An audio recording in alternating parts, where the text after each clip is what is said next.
Salamat sa bagong araw, Lord. Panginoon, maraming salamat sa bagong araw na ito. Maraming salamat sa masarap na tulog. Maraming salamat sa masarap na pahinga. Alam ko po, Panginoon, na ako'y binantayan ninyo at inalagaan ng buong magdamag. Haharapin ko po, Lord, ang araw na ito na puno ng pag-asa sa aking puso't isipan, sa aking buong pagkatao, sa aking buong araw ngayon. Alam ko po, Lord, na hindi mo ako iiwan ngayong araw na ito at patuloy niyo akong sasamahan at bibigyan ng guidance. Maraming salamat dahil ginising mo ako ngayong umagang ito at alam kong ang araw na ito ay magiging blessed dahil andyan ka, Lord. Punuin niyo po, Lord, ng kasiyahan o joy ang aking puso. Ipaalala niyo po sa akin kung gaano ako ka-blessed sa araw na ito. Lagyan niyo lagi ng dahilan ang aking kasiyahan at mga dahilan kung bakit magiging thankful po ako. Kapag pumasok na po ang problema sa aking araw ngayon, i-remind niyo po ako ng inyong pagmamahal, ng inyong presensya, ng inyong kabaitan, ng inyong pag-aalaga, na kayo po ay laging andyan para ako'y alalayan.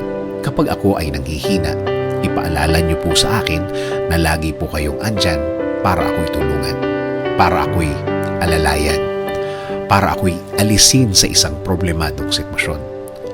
Lord, kapag naalala ko ang aking problema, please remind me that you got me, that everything will be okay and fine. Please remind me also of my purpose.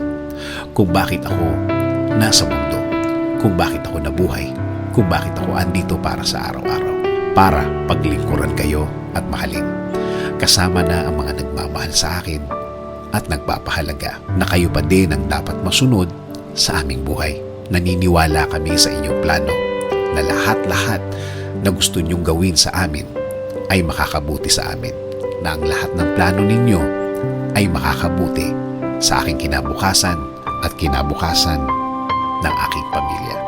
Lord, patuloy niyo pong pasukin ang aking buhay. Isinusuko ko na po sa inyo ang aking araw-araw, ang aking mga gagawin at aking mga plano. Patuloy niyo kaming bigyan ng guidance sa araw na ito at sa mga susunod. Alam ko po, Lord, na ang araw na ito ay mas mabuti, mas maganda, mas produktibo kesa kahapon. Dahil ang lahat ay magbabago kapag kasama ka namin, Lord. In Jesus' name we pray. Amen. Sabi nga sa Lamentations 3:22-23, "The steadfast love of the Lord never ceases. His mercies never come to an end. They are new every morning. Great is your faithfulness."